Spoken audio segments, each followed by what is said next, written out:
పరలోకములోకి వెళ్ళగలరని నేను నమ్ముతున్నాను. అంతేగాక మీరు మీ స్నేహితులను కూడా తెస్తారు. మీరు చూడాలనుకున్న దానికంటే ఎక్కువే చూచారు, మరలా చూస్తారు కూడా. అయితే ఇక్కడ ఒక విషయాన్ని మీకు జ్ఞాపకం చేయాలనుకుంటున్నాను. మీరు ఇక్కడ ఈ సమావేశములో మీరు ఊహించిన దానికంటే ఎక్కువ రుజువులను మీరు చూశారు. అవి దేవునివి, నావి కావు. ప్రియులారా, ఇవన్నీ చేయుటకు దేవుడు నాకు అనుమతి ఇచ్చాడు. ఎందుకంటే నేను అందరిలాంటి సామాన్య మనిషినే. నా జ్ఞానంతోనో నేను నేర్చుకున్న జ్ఞానంతోనో వీటిని కనిపెట్టలేదు. నేనే కాదు, ప్రపంచంలో ఎవరైనా వాళ్ళ సొంత జ్ఞానంతో వీటిని కనిపెట్టలేడు. ఈ సంగతులు దేవునికి ఆది నుంచే తెలుసు గనుక ఇప్పుడు ఆయన అందరికీ చూపించాలని ఆశపడుచున్నాడు. దేవుని కుమారుడైన యేసుక్రీస్తు మన కోసం మరణించాడన్న ఆధారాలు ప్రపంచానికి చూపటం కోసం ఆయన ఒక సమయాన్ని నిర్ణయించాడు. ఈ విషయాన్ని తెలియజేయటం కోసం 1 తిమోతి 2వ అధ్యాయం 56వ వచనం ప్రకారం దేవుడు ఒక్కడే, దేవునికి నరులకు మధ్యవర్తియు ఒక్కడే, ఆయనే మనుష్య కుమారుడైన యేసుక్రీస్తు. ఆయన మనందరికీ విమోచనం కలిగించటం కోసం శిలువపై తనని తాను సమర్పించుకున్నాడు. దీని గురించి గడిచిన కాలంలో సాక్ష్యం కూడా ఇవ్వబడింది. ఇది ఖచ్చితంగా జరిగింది. ప్రియులారా, దయచేసి జ్ఞాపకం ఉంచుకోండి. ఆ ఆశ్చర్యకరమైన బలియాగాన్ని మీ అజ్ఞానం కారణంగా వ్యర్థం కానివ్వకండి. అందరూ రక్షింపబడతారని అనుకోవచ్చు. సాక్ష్యాలు లేకుండా నువ్వు యేసును ఒప్పుకోవద్దని సైతాను అడ్డుపడవచ్చు. అది నిజం కాదు. దేవుడు మనల్ని ఉన్న స్థితిలోనే అంగీకరిస్తాడు, పాపాలను క్షమిస్తాడు, ఆయన సారూప్యములోకి మార్చుకుంటాడు. అంతవరకు నువ్వు విశ్వాసాన్ని కలిగి ఉండు. ఆపై దేవుడు నీకు జీవవృక్ష హక్కునిస్తాడు. అప్పుడే మనం పరిశుద్ధ దేవునితో నిత్యానందాన్ని గడపగలం. బైబిలు చెప్పినట్లుగా ద్రాక్ష తోటను చూచి దేవుడు, ఇంతకంటే ఎక్కువ నీకు నేనేమి చేయగలను అన్నాడు. దీనికి మన దగ్గర జవాబు లేదు. దేవుడు ప్రతి జీవికి నివాస స్థలముగా ఈ విశ్వాన్ని సృష్టించాడు. దీనికి విరుద్ధమైన దేనిని ఆయన సహించలేడు. కావున సృష్టి విరుద్ధానికి పాల్పడకుండా దేవుడు చెప్పిన దానిని జాగ్రత్తగా చేద్దాం. దేవుని సింహాసనాన్ని చేరటానికి మనకి మార్గమున్నది. మనము ధైర్యంగా ఆయన కృపాసనం దగ్గరికి చేరతాము. అయితే మనలో పాపాల కొలత సమానంగా ఉంది. నూతన నిబంధనలో పౌలు చెప్పినట్లుగా నీ పొరుగువారిని దూషించవద్దు అని ధర్మశాస్త్రం చెప్పకుండా ఉంటే పాపము అన్నది నాకు తెలియకుండెను. అయితే చాలామంది అడగవచ్చు, నూతన నిబంధనలో మనకి ఒకే ఒక్క ఆజ్ఞ ఉంది అని. ఎందుకంటే అక్కడ పౌలు మిగతా వాటి గూర్చి ప్రస్తావించలేదు. అయితే బైబిలులో ప్రతి విషయంలోనూ 10 ఆజ్ఞలను కలిపి చూస్తాం. సత్యమును అనుసరించగలిగేవారు పౌలు చెప్పిన ఉద్దేశాన్ని చక్కగా అర్థం చేసుకుంటారు. ఇది సబ్బాతు గురించి. నేను శనివారమును ఎలా గుర్తించగలను? యేసు ప్రభు ఆచరించిన శనివారము ఈ దినములలో ఉన్న శనివారమేనా? ఇది ఒక అద్భుతమైన ప్రశ్న. తర్వాత ప్రశ్న మీరు అడగండి. మీకు తెలిసినట్లుగా నాటి రోజులకు నేటి కాలానికి మార్పులు లేవు. వారాలుగానే కాక 10 రోజులు 15 రోజులుగా కాలం విభజించబడటం ద్వారా ఎలాంటి మార్పులు జరగలేదు. కావున మనం ఖచ్చితంగా ఆ రోజులలోని శనివారం, క్రీస్తు ఈ భూమిపై ఉన్న రోజులలోని శనివారం ఒకే క్యాలెండర్ ప్రకారం మారకుండా ఇప్పటికీ వస్తుందని నమ్మవచ్చు. మరొక్కసారి మీకు ధన్యవాదాలు. మీరు చెప్పండి సార్. అయ్యా, మీరు మీ కళ్లతో నిబంధన మందసాన్ని చూశారు. దానిని ఇజ్రాయేలు ప్రభుత్వాన్ని కూడా తెలియచేశారని చెప్పుచున్నారు. అదే నిజమైతే వారెందుకు ఈ విషయంలో మౌనంగా ఉన్నారు? మీ నుంచి మేము విన్నాము, కానీ వారి నుంచి మేము ఏమీ వినలేదు. వారెందుకు ఈ విషయంలో ఇంత మౌనము దాల్చారు? ఇజ్రాయేలు ప్రభుత్వం మౌనం దాల్చుటకు ముఖ్య కారణము 1 తిమోథీ 2:6లో ఇలా ఉంది, అది నిర్ణయింపబడిన సమయమందు జరుగును, కనుక ఇది దేవుని సమయము కాదు. ఇజ్రాయేలు ప్రభుత్వము నన్ను నిబంధన మందసము గురించి చెప్పవద్దు అన్నది. మందసము గురించి లోగడ ఇథియోపియాలను, నెబో కొండపైనను, దేవాలయపు శిఖరము క్రిందను, ఇంకా అనేక స్థలములలోనూ కనుగొనబడిందనే కథలు వాడుకలో కలవు. కనుక నేను చెప్పింది కూడా వారికి ఇంకో కథలా అనిపించొచ్చు. వారు నన్ను కోరిందల్లా ఫోటో ప్రదర్శన చేయొద్దన్నారు. ప్రజలలో రక్తపాతము కలగకుండా వేరే మార్గాన్ని వారు కనుగొంటామన్నారు. మనందరికీ ఇజ్రాయేలీయుల యొక్క రాజకీయ పరిణామాలు, మతపరమైన పరిస్థితులు తెలిసినవే. అయితే ఒకటి మాత్రం సత్యం, దేవుడు దానిని చూపించాలనుకున్నప్పుడు ఇజ్రాయేలు ప్రభుత్వము ఈ విషయములో ముందడుగు వేస్తుంది. దేవదూత మానవ రూపంలో మిమ్మల్ని ఎదుర్కొన్నదని నేను నమ్ముతున్నాను. దీని గురించి దయచేసి మాతో పంచుకోగలరా? దేవుని దూత నన్ను ఎదుర్కొన్నది సత్యం. అయితే నేను 16 దేవదూతలను చూచితిని. ఈ రోజు నేను దీనిని గురించి చెబుతాను. ఒకరోజు నేను నిబంధన మందసంపై ఉన్న కొండను త్రవ్వుతూ ఉన్నాను. ఒక మనుష్యుడు నా దగ్గరకు వచ్చి కొద్దిసేపు పరిశీలనగా నన్ను చూచి, నేను మీకు సహాయం చేయవచ్చా అని అడిగాడు. నేను తప్పక చెయ్యొచ్చు అని అన్నాను. అతడు త్రవ్విన రాళ్లను బకెట్లతో మోస్తూ నన్ను ఇలా ప్రశ్నించెను, మీలాగే ఆయన కూడా ఈ రాత్రి వారి స్కూలుకు వచ్చి దీనిపై ప్రసంగించమని, సమాధానాలు ఇవ్వమని కోరాడు. అతను అక్కడ స్కూలునందు ఓ మత గురువు. అందుకు నేను అతనితో, మీరు ఒక రోజు ముందు లేక నిన్న సాయంత్రం నాకు చెప్పినచో నేను వచ్చి బోధించేదనంటిని. అందుకు అతను, ఒక్క నిమిషం దయతో వేచి ఉండండి అని చెప్పి పరిగెత్తిపోయి తెలుసుకుని వచ్చి, బుధవారం రాత్రి మీరు రాగలరా అనెను. నేను సరే అని ఒప్పుకుంటిని. అందువలన నేను బుధవారం తొందరగా పని ముగించుకుని సిద్ధపడి ఒక కారు అద్దెకు తీసుకుని బయలుదేరితిని. అతను ఇచ్చిన గురుతుల మేరకు ఆ వీధిలో మొదటి ఎడమకు, ఆ తదుపరి కుడికి ప్రయాణించి చివర ఎడమకు తిరిగితే ఇంటి నెంబరు కనుగొనగలమని చెప్పాను. నేను ఆ విధముగానే ఆ వీధిలో ప్రయాణిస్తూ మొదట ఎడమకు తిరుగగా కుడికి వెళ్లే మార్గము లేకుండెను. నేను మరలా 5-6 సార్లు ప్రయత్నించి తిని, అయినా కనుగొనలేకపోయాను. అప్పుడు నేను దేవునితో, నేను మాట్లాడాలని నీవనుకున్నచో ఈసారి నేను మరలా వెళ్ళునప్పుడు నీవు దారి చూపించు, లేనిచో నేను తిరిగి హోటలుకు వెళ్ళదని నా నిస్సహాయతను ప్రభువుకు తెలియజేసి తిని. నేను మరలా అదే వీధిలో ప్రారంభించగా ఒక ముసలివాడు కుంటుచూ తూలుతూ నడుస్తున్నాడు. అప్పుడు నేను, అయ్యా, మీ ఇంటి దగ్గర నిన్ను వదిలిపెట్టేదనని చెప్పి కారులో ఎక్కించుకుని ఆశ్చర్యపోతిని. అతను మత్తుడు కాదు, కేవలం ముసలివాడై ఉండెను. తదుపరి ఎవరో అతన్ని చంప తరుముతుండిరని తెలుసుకుంటిని.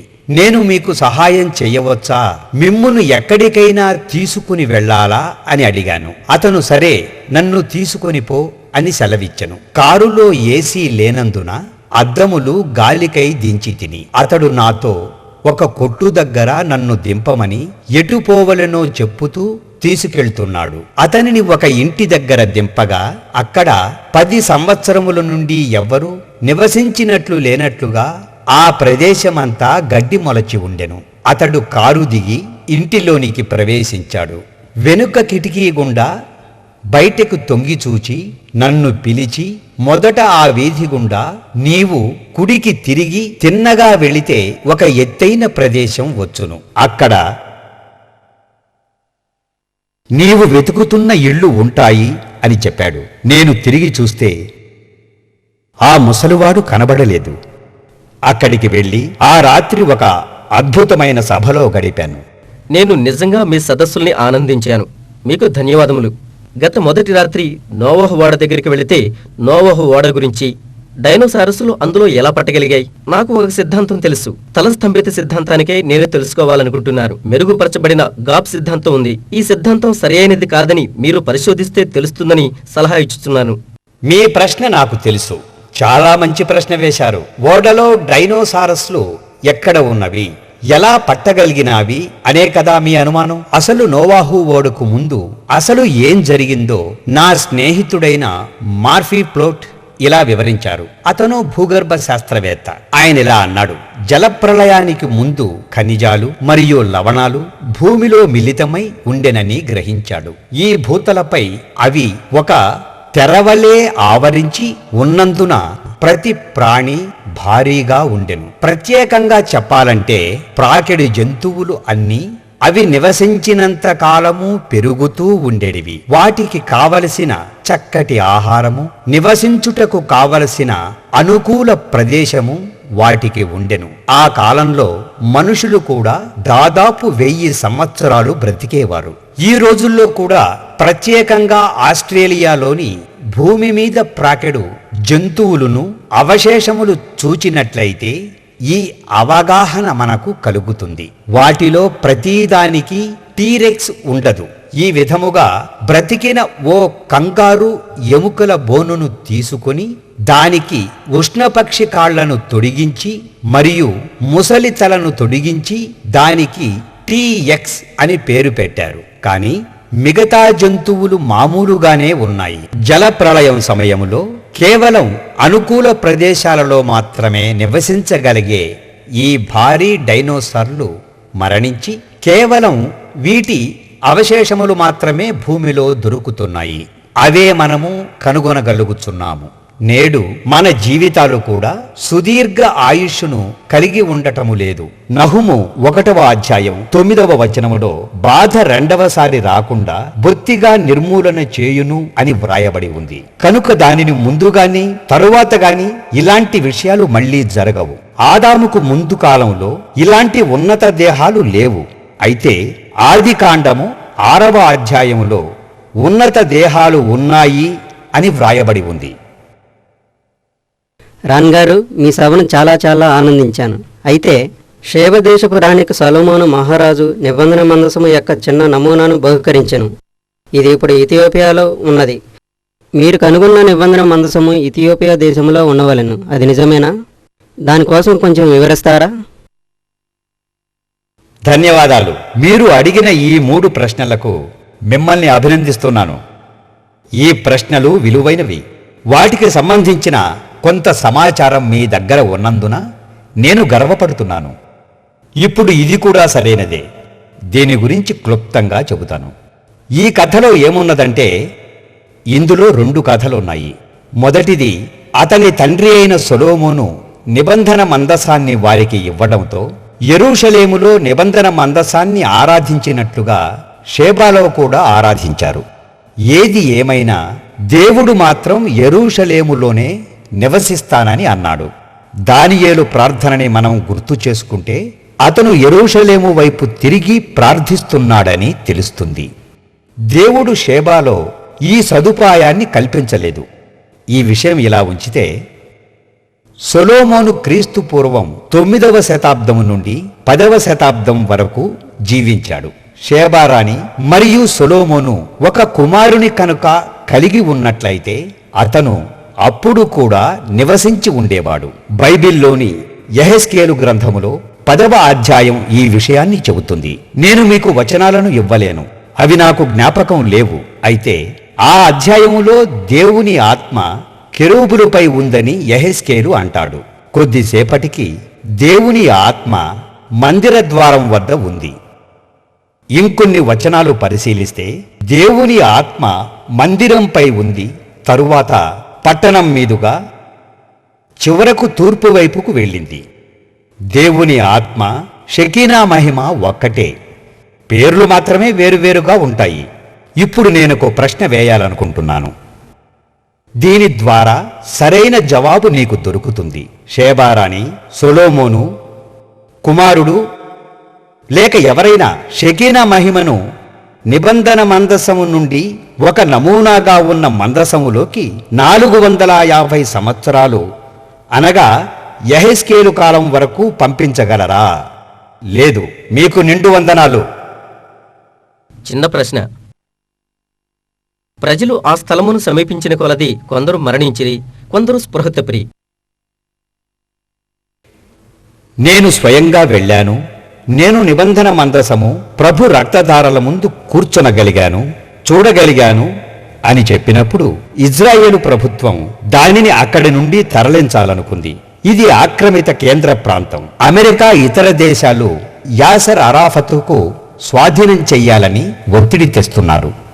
నన్నడిగితే అది ఒట్టి మూర్ఖత్వమే. భూమి మీద ఎవ్వరికీ యెరూషలేంపై పెత్తనం లేదు. మీకు తెలుసా, నిబంధన మందసం గురించి నాకు ఎటువంటి భయమూ లేదు.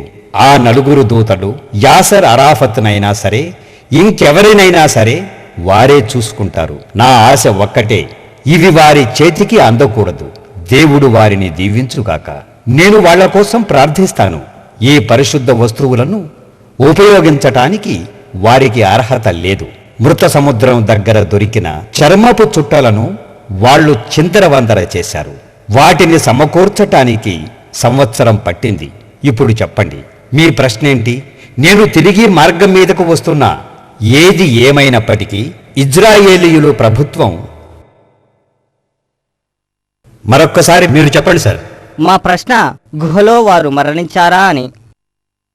6 లేక 8 మంది మనుషులను ఎన్నిక చేసుకుని నిబంధన మందసమును బయటికి తీయుటకు ప్రయత్నించింది. బైబిలు కాలంలో నిబంధన మందసాన్ని 8 మంది మోసేవారు. ఎప్పటిలాగే నేను అక్కడికెళ్ళి నా ద్వారా ఏమైనా సహాయం కావాలా అని అడిగాను. నా దగ్గర కొన్ని విద్యుత్ యంత్రాలు ఉన్నాయి. వాటి సహాయంతో భూభాగము క్రింద గాని ఆ గుహలో గాని ఏమున్నదో తెలుసుకోవచ్చు. అందుకే ఈసారి నా ద్వారా మీకేమైనా సహాయం కావాలా అని అడిగాను. కావాలని వారన్నారు. ఆ సాయంత్రం నిబంధన మందసం గృహద్వారం దగ్గర వారిని కలిశాను. అది 370 అడుగుల పొడవైన సొరంగం. 6 వ్యక్తుల్ని అక్కడ పోగొట్టుకున్నాము. వాళ్ళు లోనికి వెళ్లి తిరిగి రాలేదు. లోపల ఏం జరిగిందో తెలుసుకోవటానికి ఎవరూ ముందుకు రావటం లేదు. కనుక నేను అందులోకి వెళ్ళాను. 6 చచ్చి ఆ సొరంగం క్రింద భాగంలో పడి ఉన్నారు. వారి కన్నులు ఒక విధంగా పడి ఉన్నాయి. దాని అర్థమేమిటంటే, వారికి మెదడు 2 భాగాలలోనూ రక్తపోటుతో పగిలి ఉండెను. నేను తిరిగి బయటికి వచ్చాను. 100 అడుగుల పొడవున్న తాడును అల్యూమినియం బకెట్టు క్రిందికి దించి అందులో ఒక్కొక్క శవాన్ని ఉంచి బయటికి లాగాము. ఏది ఏమైనా వాళ్ళు రాళ్లతో దాన్ని మూసివేశారు. అప్పటి నుండి అక్కడ రాతిగోడను నిర్మించారు. రాతిగోడలు చెరసాలను నిర్మించలేవు. ఒక కవి చెప్పినట్టుగా, దైవ సింహాసనాన్ని భూలోక గోడలు ఆపలేవు. మీరు చెప్పండి సార్. ఈ రాత్రి మీరు చెప్పినటువంటి ప్రతి విషయాన్ని బట్టి మీకు వందనాలు. నాకు చాలా సంతోషంగా ఉంది. మమ్మను ప్రారంభానికి తోడుకుని రండి. మీ విశ్వాస నడకలో ఈ విషయాలు ఎలా ప్రారంభమయ్యాయి కొంచెం వివరిస్తారా? నేను కూడా దీనిని తొందరగా ముగించాలి. ప్రాథమికంగా నేను మతాన్ని మానుకున్నాను. ఎందుకంటే అందులో నాకు ఏమీ కనిపించలేదు. అదంతా నాకు ఒక బూటకంగా కనిపించింది. అందులో అందరూ నటించేవాళ్లే మరియు అబద్ధమాడేవారే కనిపించారు. నేను దానిని సాధారణ అంశంగా తీసుకోలేదు. ఎందుకంటే వారిలో నా సొంత తల్లిదండ్రులు కూడా ఉన్నారు. అందువలన నేను అలాంటి తప్పుడు పనులు చేయనని తీర్మానం చేసుకున్నాను. ఆ తరువాత రోజుల్లో నేను కొరియా యుద్ధంలో ఎడతెరిపి లేకుండా పనిచేశాను. ఒకరోజు నేను చచ్చిపోయేవాడిని. కొద్దిలో తప్పించుకున్నాను. అప్పుడు నేను నిర్ణయించుకున్నాను, వెంటనే బైబిల్ను పరిశీలించాలనుకున్నాను. ఒకవేళ దేవుడంటూ ఉంటే నేను అతన్ని కనుక్కోవాలి. అందువలన నేను ప్రవచనాలను చదివాను. ఆ తరువాత నేను పురాతన వస్తు పరిశోధనాశాలకు వెళ్ళాను. లైబ్రరీలో చరిత్ర పుస్తకాలు మొదలైన వాటిని చదివి ప్రవచనాల ఆంతర్యాన్ని పరిశోధించాను. అందులో చాలా సమాచారాన్ని నేను కనుక్కోలేకపోయాను. అయినా సరైన దానిని ఒకటి నేను కనుక్కోగలిగాను. ఆ సందర్భంలోనే నేను తీర్మానించుకున్నాను, బైబిలు దేవుని వాక్యమైన అయి ఉండాలి, లేదా దైవ ప్రేరణ అయి ఉండాలి, లేదా ఈ మధ్య కాలంలో కనుగొనబడిన దేవుని సమాచార చట్టాలైనా అయి ఉండాలి. అదే సమయంలో మృత సముద్రములో చర్మపు చుట్టల గురించి విన్నాను. వాటి తర్జుమా ద్వారా ఎస్తేరు పుస్తకము తప్ప పాత నిబంధన గ్రంథాలన్నీ అందులో ఉన్నాయి. అవి క్రీస్తుకు 1 లేదా 2 శతాబ్దాలకు పూర్వం అని అందులో వ్రాయబడింది. ప్రతుల గుర్తుల వలన అవి పురాతన చేతివ్రాతలుగా ఉన్నాయి. ఆ సమయంలో వీటిని బట్టి బైబిలు దేవుని వాక్యమని నాకు రుజువయింది. అప్పుడు నేను, ప్రభువా, నా జీవితాన్ని ఉపయోగకరంగా వాడుకోమని వేడుకున్నాను. అప్పుడు నోవాహు ఓడని చూడాలనుకున్నాను. 1 సంవత్సరం తరువాత ఈ విషయాలన్నింటినీ ప్రాథమికంగా తెలుసుకుని ప్రతి ఒక్కరూ దానిని చూచుటకు ఇష్టపడతారని నేను తీర్మానించాను. దీనికోసం నేనొక్కడినే స్వచ్ఛందంగా ముందుకు వచ్చాను. ధన్యవాదాలు. దేవుడు నిన్ను దీవించుగాక.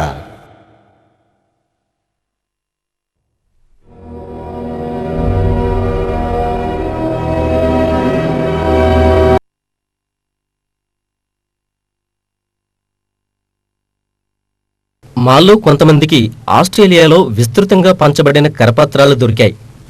నాకు తెలిసి మీరు కూడా వాటిని చూశారు. ఆ విషయాలు మీకోసం ఒకసారి చదువుతాను. ఇది ఇజ్రాయెల్ చట్టానికి సంబంధించి పురావస్తు శాఖ అధికారులది. మొదటి నుంచి ప్రారంభిస్తాను. ప్రియమైన వారికి 1998 నవంబర్ 16న రాన్ గారి నూతన ఆవిష్కరణ గురించి ఫ్యాక్స్ ద్వారా ఉత్తరం పంపినందుకు మీకు ధన్యవాదాలు. అతని పరిశోధనల్ని మేము ఆమోదించలేము. దాని గురించి మాకు ఎలాంటి సమాచారం లేదు. ఇజ్రాయేలులో త్రవ్వకాలు జరపడానికి రాన్ గారికి పురావస్తు శాఖ నుండి అనుమతి లేదు. ఆయన గనుక ఇజ్రాయేలులో త్రవ్వకాలు జరిపారని అన్నట్లయితే ఆయన నేరం చేసినట్లే. ఏ భూగర్భ త్రవ్వకానికైనా ఇజ్రాయెల్ పురావస్తు శాఖ నుండి అనుమతి పొందాలి. చేసిన పరిశోధనలు స్పష్టంగా వ్యాసపత్రికలలో, విశ్వవిద్యాలయాలు మరియు ఇది అధికారిక సంస్థల ద్వారా ప్రచురించబడతాయి. ఇట్లు భవదీయుడు బస్లెట్ గ్రోవ్, విద్యా సమాచార శాఖ ప్రతినిధి. చాలా బాగుంది. ఈ ఉత్తరం విషయంలో ఇక్కడ 2 విషయాలు ఉన్నాయి. మొదటి విషయం, ఇజ్రాయేలీలు ప్రభుత్వం నా పరిశోధనను ఆమోదిస్తారు, కానీ అది రక్తపాతానికి దారి తీయకూడదు అంటారు. ఇక రెండో విషయం, నాతో పనిచేసిన నా తోటి వాళ్ళు ఒకవేళ ఫోటో జ్ఞాపకం ఉంటే వారి పేర్లు గుర్తు చేసుకోగలరు. వారు ఎవరు అనగా ఆమోస్, క్లోనల్, జోసెఫ్ గాడ్, డాన్ బహాట్ మరియు జనరల్ డూరీ. వీళ్ళు నా అనుమతి పత్రాన్ని ఎవ్వరికీ చూపవద్దన్నారు. అనుమతి పత్రాన్ని రహస్యంగా ఉంచమన్నారు. ఎందుకంటే వాళ్ళ పేర్లు కూడా దాంట్లో ఉన్నాయి. అందువలన నేను ఈ పని చేశానని ఎవ్వరికీ చెప్పలేని స్థితిలో ఉన్నానని మీరు గ్రహించే ఉంటారు అనుకుంటున్నాను. అసలు జరిగిన విషయం ఇది. ఒకవేళ ఇజ్రాయేలు ప్రజలు అందరికీ ఈ నిబంధన మందసం యేసయ్యను సిలువ వేసిన గోల్కతా కొండ కింద ఉందని తెలుసుంటే వెంటనే ఇజ్రాయేలీలు డోమ్ ఆఫ్ రాక్ను కూలగొట్టి దానిపై వారు ఓ ఆలయాన్ని నిర్మిస్తారు. స్థలం ముస్లింలకు 3వ అత్యంత పవిత్రమైన ప్రదేశంగా డోమ్ ఆఫ్ రాక్గా గుర్తించబడింది. నా అంచనా ప్రకారం ఇది సొలొమోను కట్టిన మందిరం పైనే కట్టబడి ఉంటుంది, లేదా యెరూషలేము దేవాలయం ఆవరణ లోపలైనా అయి ఉంటుంది. దీని గురించి తెలిసిన వెంటనే ఇజ్రాయేలీయులు గుంపుగా వెళ్ళి డోమ్ ఆఫ్ రాక్లో ఉన్న మసీదును కూలగొట్టి దానిపై యెరూషలేము ఆలయాన్ని నిర్మిస్తారు. అక్కడికి వచ్చే ముస్లిం సందర్శకులందరూ ఇజ్రాయేలీయుల రక్తాన్ని ఒలికించాలని తీవ్రవాదులు పట్టుబడతారు. ప్రతి ముస్లిం దేశం అక్కడ ఉన్న ముస్లిం ప్రజలకు భయపడి పెద్ద ఎత్తున ఇజ్రాయేలుపై యుద్ధాన్ని ప్రకటిస్తారు. ఇరాన్ దేశపు షా కూలదోయబడినట్లుగా ఇక్కడ కూడా కూలదోయబడతామేమోనన్న భయంతో అన్ని ముస్లిం దేశాలు ఈ పనికి పూనుకుంటాయి. ఇలాంటి సంఘటనల్ని సాతాను అవకాశంగా తీసుకునే అవకాశం ఉంది. ఒకవేళ నేను ఇలాంటి త్రవ్వకాలు ప్రజలు తిరిగే ప్రదేశాలలో చేసినా, అనుమతి లేకుండా త్రవ్వకాలు జరిపినా నేను ఖచ్చితంగా జైల్లో ఉండేవాడిని. మేము వీడియో చూపించాం. ఈ రాత్రి మళ్ళీ త్రవ్వకాలను గురించి చూపిస్తాము. మేము అక్కడ 14 మంది సహాయంతో త్రవ్వకాలు జరిపిన వాళ్ళ గురించి ఒక్కసారి ఆలోచించాము. అందులో ఎవరినైనా రాన్ యాట్ గారు మీకు తెలుసా అని అడిగితే వాళ్ళు తెలియదని చెబుతారు. క్రిస్టియానా, అట్టపై నా అసహ్యమైన మొహంతో ఉన్న ఆ పుస్తకాన్ని తెచ్చావా? నీ దగ్గరే ఉంది కదా, నా కోసం ఒకసారి చూపిస్తావా?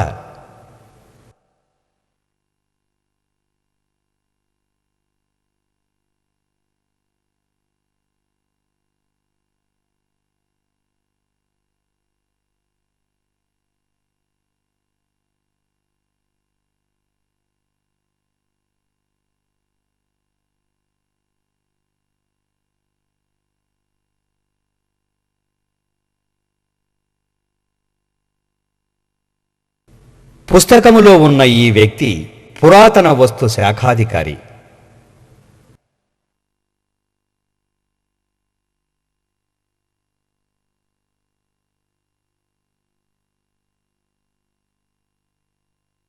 ఇజ్రాయేలు ప్రాంతములో నేను త్రవ్వకాలు జరుపుతున్న సమయాన అతన్ని పిలిచి, నీకు రాన్ యాట్ తెలుసా అని అడిగితే అతను తెలీదు అంటాడు.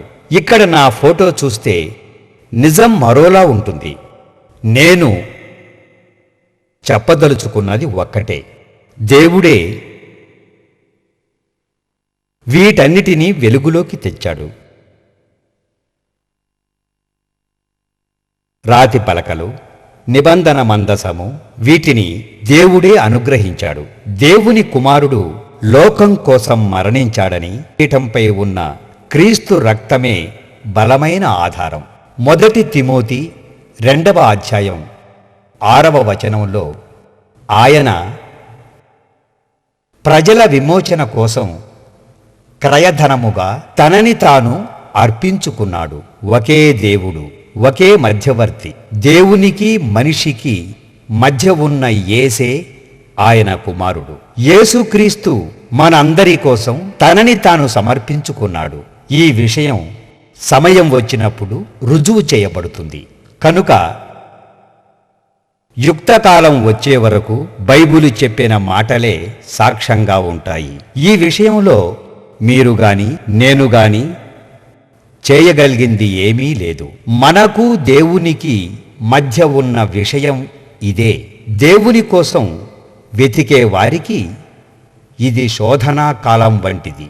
మీరు ఒక విషయాన్ని కనుక గమనిస్తే, క్రీస్తు వెళ్ళిన ప్రతి చోట ఆయనని జనసమూహాలు వెంబడించాయి.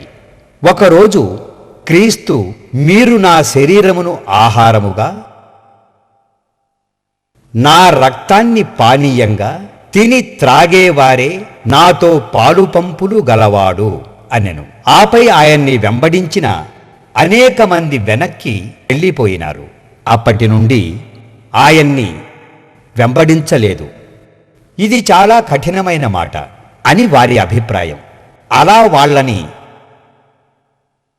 పరిశుద్ధాత్ముడు ఎప్పుడో గమనించాడు. ఆయనకి విశేషమైన జ్ఞానముంది. దానిని ఆయన మనకిచ్చాడు.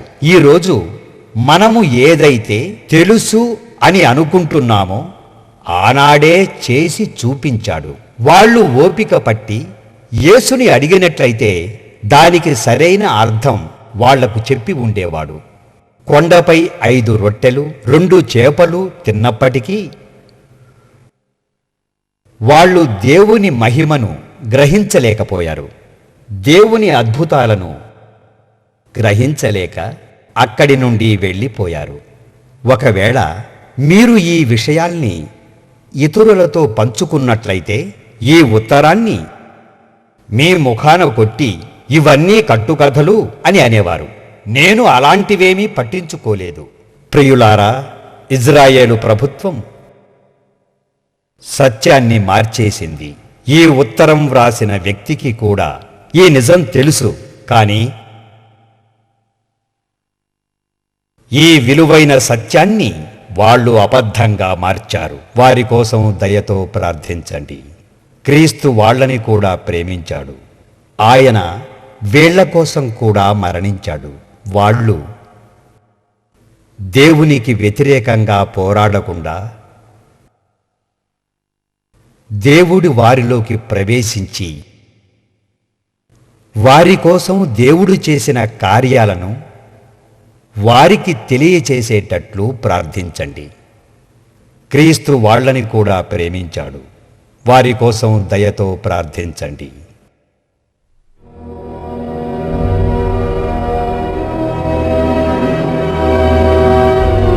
యోధా 9వ వచనము నుండి నేను ప్రారంభించాలనుకొనుచున్నాను. ఇది ఒకే ఒక అధ్యాయం గల పుస్తకం. అందులో మిఖాయేలు దూత సాతానుతో పోట్లాడ వెరచి దేవుడు నిన్ను గద్దించునుగాక అని వదిలి వెళ్ళెను అని వ్రాయబడి ఉంది. యేసు రూపాంతర సమయంలో మోషే కూడా అక్కడ కనిపించాడు. కనుక మోషే పునరుద్ధానుడయ్యాడని తెలియవస్తుంది. ఆ కొండను గూర్చి మా బస్సు డ్రైవర్ ఒక వ్యక్తిని ప్రశ్నించెను. ఆ వ్యక్తి చెప్పిన దాని ప్రకారం చూస్తే అక్కడ మోషే మరియు ఏలియా కూడా ఉండెను అన్న సంగతి ఎవ్వరికీ సరిగా తెలియదు అని అర్థమవుతుంది. ఇక భవిష్యత్తులో జరగబోవు దానిని యెహెజ్కేలు గ్రంథమందులోనూ ఇర్మియా గ్రంథములోనూ చూడగలము. అందులో నీతో ఎదురాడు వారితో నేను ఎదురాడుదును మరియు నీ పిల్లలను రక్షించెదను అని ఉంది. అది మనకు ఎంతో గొప్ప వాగ్దానం కదా. మోషే పాపము చేశాడు గనుకే మరణించాడు. అతడు వెలబెట్టి కొనబడలేదు. అతడు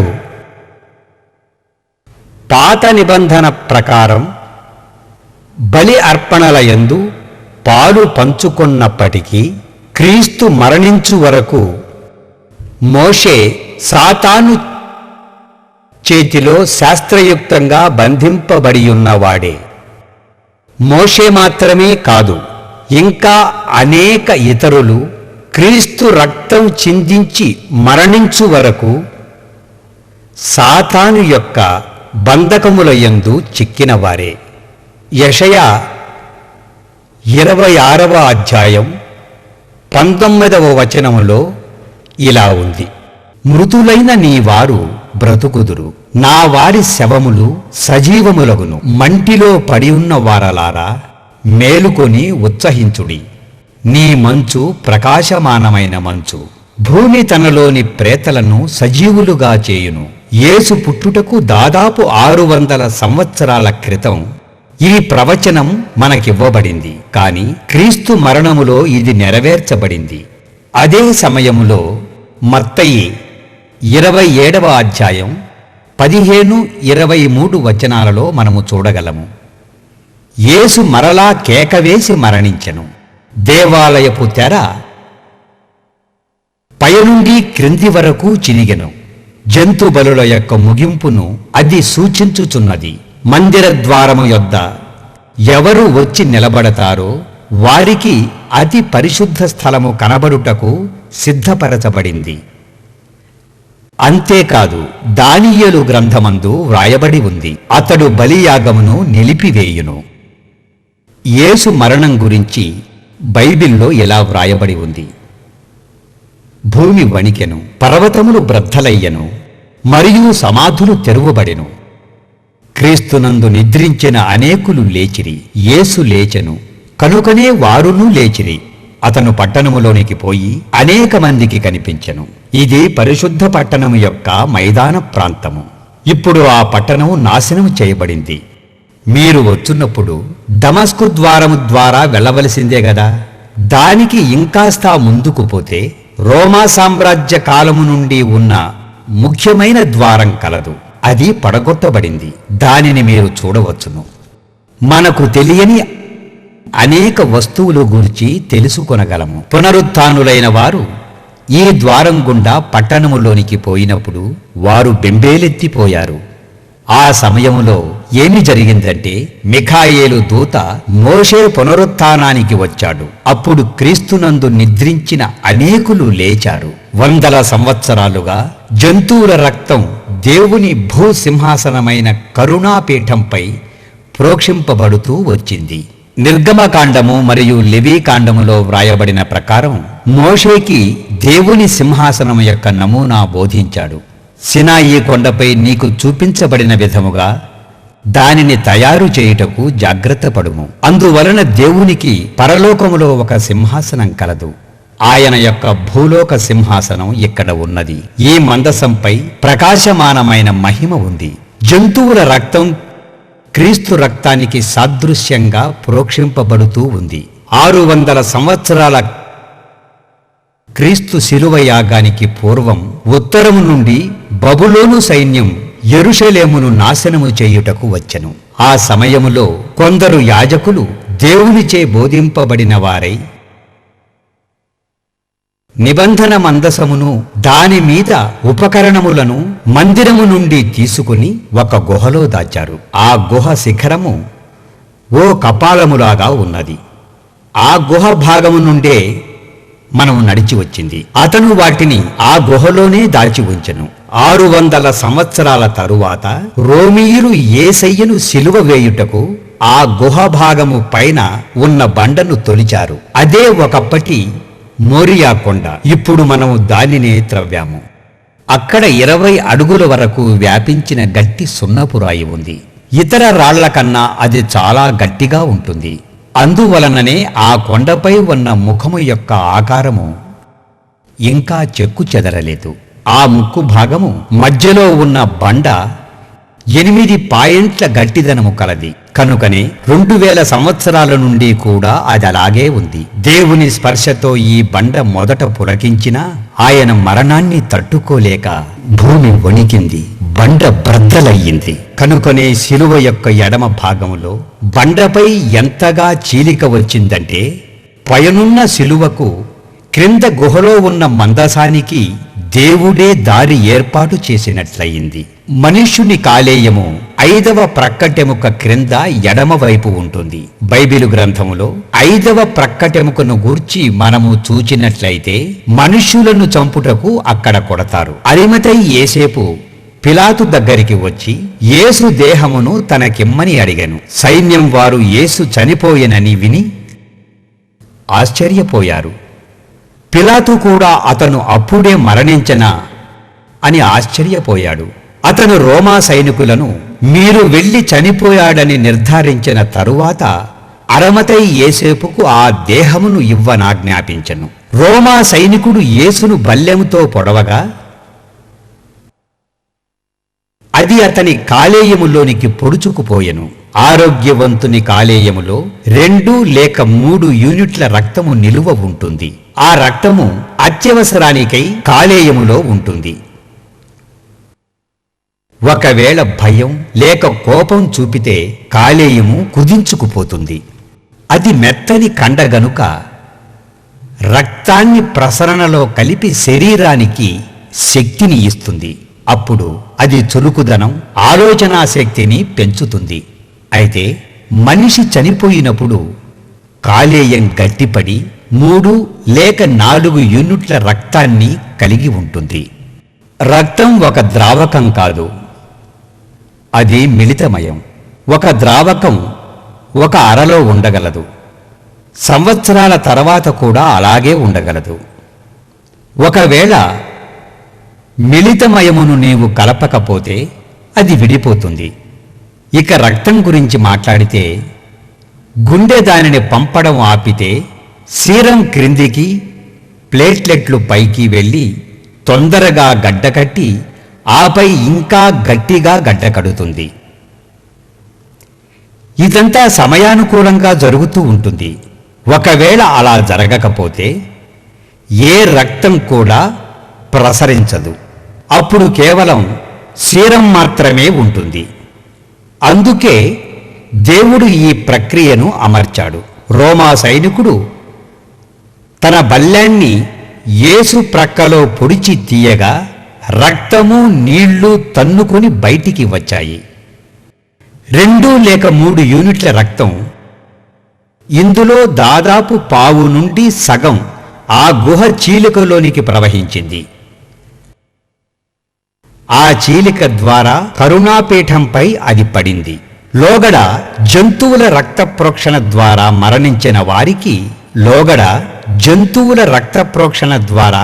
మరణించిన వారికి కూడా క్రీస్తు తన రక్తం కార్చి విలువ చెల్లించెను.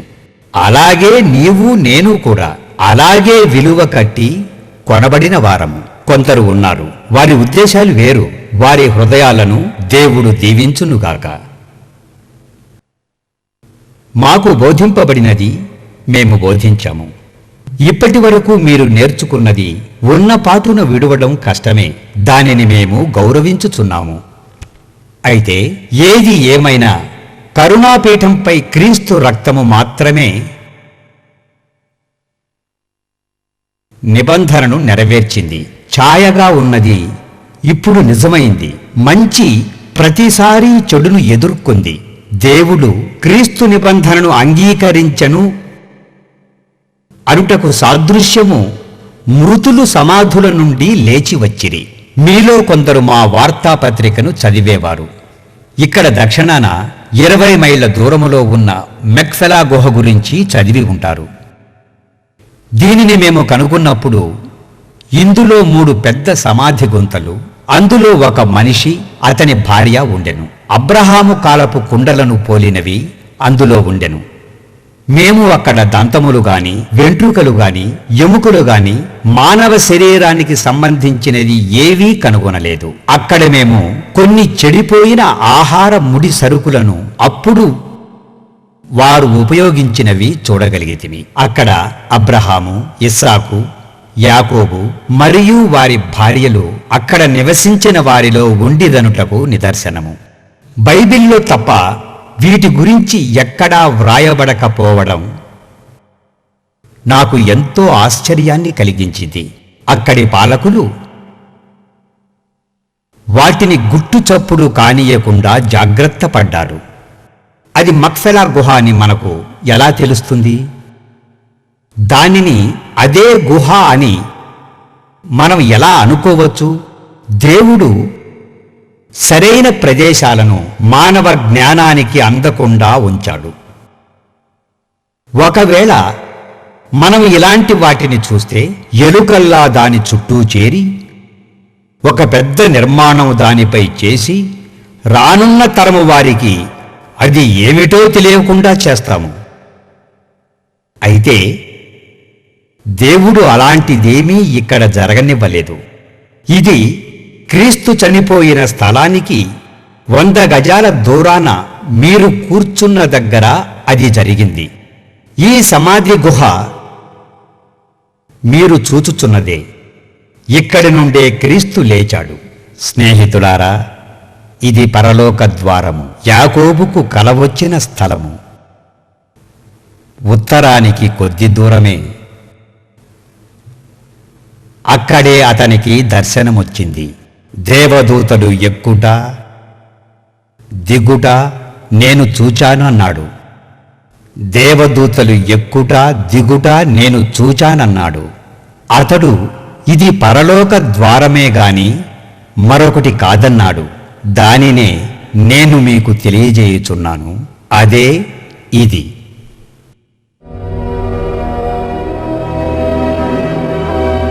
మీరు చూచిన నా పనులన్నింటిలో అత్యంత ప్రశస్తమైన సమయం ఇదని చెప్పవచ్చు. నేను మధ్యాహ్నం మరియు సాయంత్రం ఉత్తర కరోలినాలో ఉంటిని.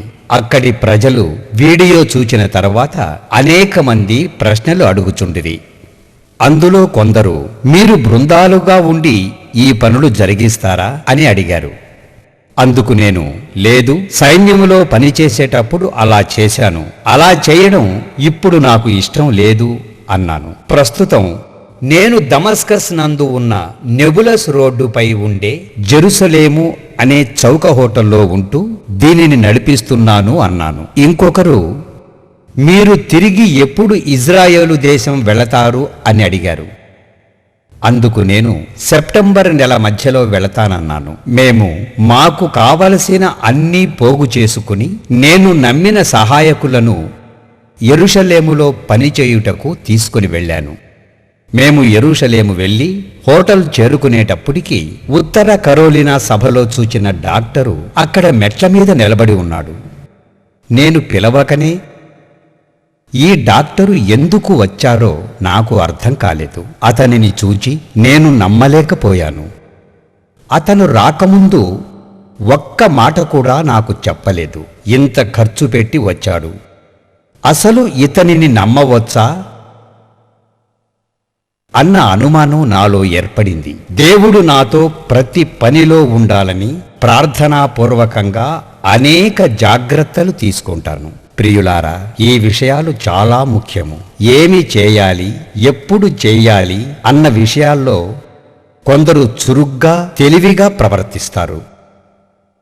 డాక్టరు ఇక్కడ కనిపించేసరికి దేవుడు ఇక నన్ను వాడుకోడు, లేక నేను ఏదో తప్పు చేశాను, లేక నేను దురుసుగా ప్రవర్తించానేమో, దేవుని కృపలో నేను తప్పిపోయానేమో అన్న భావనకు వచ్చేశాను. అందువలన నేను ప్రార్థన చేశాను, ప్రభువా నన్ను క్షమించు. ప్రారంభంలోనే నాకు తెలుసు ఇవి చేయుటకు నేను యోగ్యుడను కాను. ఇక్కడ దాకా నన్ను వాడుకొన్నందుకై మీకు వందనాలు. మీరు ఎన్నుకొన్న రెండవ వ్యక్తికి నేను ఏమన్నా పనికి వస్తే చాలు సంతోషిస్తాను. నేను ఎన్నో కష్ట సమయాలలో కూడా ఎప్పుడూ భయపడలేదు. అయితే ఆ సమయంలో మాత్రం ఎంతో నీరసపడిపోయాను. నిబంధన మందసమును కరుణాపీఠాన్ని చూచిన తరువాత దేవుని పనికి నేను పనికి రాకుండా పోతానేమో, నేను ఇక ముందుకు సాగనేమో అనుకున్నాను. గార్డెన్ టూంబ్ దగ్గర సంవత్సరాల తరబడి పేరుకుపోయిన చెత్త చెదారాన్ని శుభ్రపరచ తీర్మానించాము. మీరు ఎవరైనా క్రీస్తు చనిపోయిన స్థలము చూడాలనుకుంటే ఇజ్రాయేలు దేశంలో ఉన్న గార్డెన్ టూంబుకు వెళ్ళవలసిందే. అదే క్రీస్తు మరణించిన ప్రదేశం, యేసయ్యను సిలువ వేసిన స్థలం. అక్కడి నుండి 80 అడుగుల దూరములో ఉంటుంది. ఇక దీని గురించి వీడియో చూపించే వరకు నేను ఎక్కువగా మీతో చెప్పాలనుకోవటం లేదు. నా దగ్గర ఒక ఫ్యాన్ ఉంది. మేము పరిశోధించే దగ్గర చాలా వేడిగా ఉంటుంది కనుక అది మాకు చాలా అవసరం. అయితే ఆ ఫ్యాను మధ్యలో ఆగిపోయింది. అందువలన నేను చాలా దుఃఖంలో ఉన్నాను. ఉత్తర కరోలినా సభలో కలిసిన డాక్టరు మాకు సహాయం చేస్తూ ఉన్నాడు. ఆ ఫ్యాను ఆగిపోయేసరికి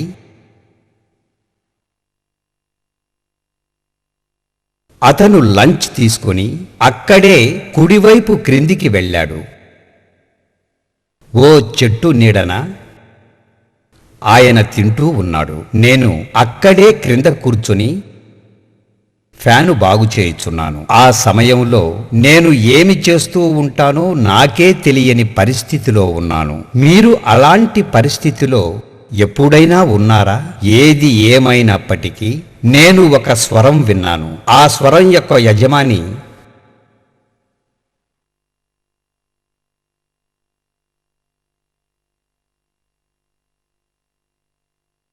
నీవు ఇక్కడ చేయునది దేవుడు దీవించుగాక అనెను. ఆ స్వరం యొక్క యజమాని నేను చేయునది మరియు సమస్తమును ఆయన ఎరుగును. నేను నివ్వెరపోయాను. అక్కడ ఎవ్వరూ లేరు. అది నాకు బాగా తెలుసు. నేను పైకి చూచాను. అక్కడ యేసయ్య నిలబడి ఉన్నాడు. నేను కలగాంచలేదు, దర్శనం చూడలేదు. ఆ తర్వాత డాక్టరు గట్టిగా అరచి,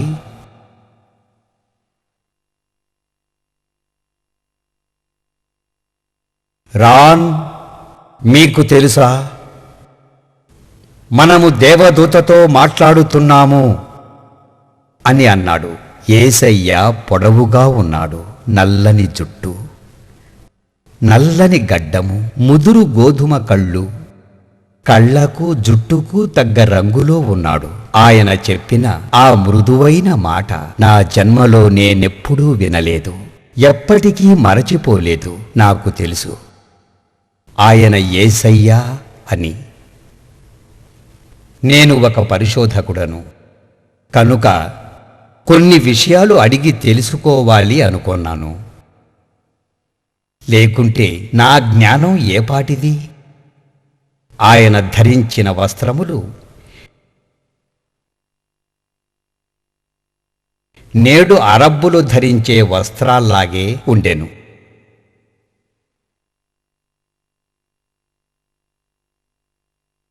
నేటి మిషన్లు తయారు చేసినట్లుగా కాకపోయినా చేతితో కుట్టినట్లు ఆయన వస్త్రములు ఉండెను. ఆ తరువాత యేసయ్యతో నేనన్నాను, మీరు యాత్రికులా అని అడిగాను.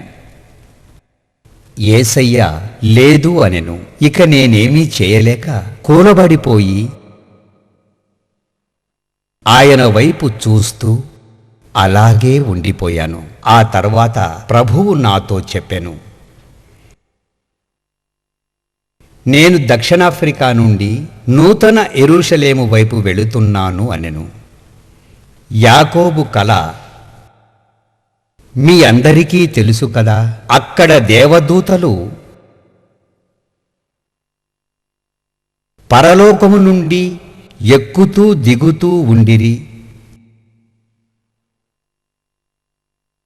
అప్పుడు యాకోబు, ఇది పరలోక ద్వారం అనెను. ఈ ప్రదేశం యెరూషలేమునకు ఉత్తరాన ఉంది. నేను అక్కడే కూలబడి ఇక ఏమి చెప్పాలో తెలియక మూగవాడిలా ఉన్నాను. ఆయన ఎంతో దయగా నా వైపు చూచి, నీవు ఇక్కడ చేయుచున్న దానిని దేవుడు దీవించునుగాక అనెను. అదే నా జీవిత కాలమంతటిలో నేను ఎప్పటికీ ఎన్నటికీ అనుభవించని అత్యంత మధుర క్షణాలు. ప్రియులారా, మనలను రక్షించుటకు ఆధ్యాత్మికంగా చేయవలసినదంతా దేవుడు చేశాడు. దయచేసి సాతానుకు దీనిని మీ వద్ద నుండి దొంగలించుటకు అనుమతి ఇవ్వకండి. ఒక్క క్షణం మన తలలను వంచుదాము. ప్రియ పరలోకమందున్న తండ్రి, నీవు మమ్ము ప్రేమించినందుకై వందనాలు. నీ ఎనలేని ప్రేమకై కృతజ్ఞతలు. ఇక్కడ కూడి ఉన్న ప్రతి వారిని ఈ సాయంత్రాన ఆశీర్వదించుము. నీవు మాత్రమే శక్తివంతుడవు, మాకు చాలిన వాడవు. నిత్యము నీ యందు విశ్వాసముంచి నీ కోసమై జీవించని వారముగా చేయుము. అయ్యా, నిమ్మును ఘనపరిచి మహిమపరుచుటకై మమ్ములను ఎన్నుకొని ఇష్టమైన పాత్రలనుగా చేయుము. ఈ లోకానుసారముగా జీవించుచున్న ప్రతి వారిని వెతికి పట్టుకొనమని వేడుకుంటున్నాము. నీకే ఎనలేని స్తుతులు స్తోత్రములు చెల్లిస్తూ మరియు ఆయన ప్రశస్త రక్తమున నేను యేసు నామములో ప్రార్థించుచున్నాను తండ్రి. ఆమెన్.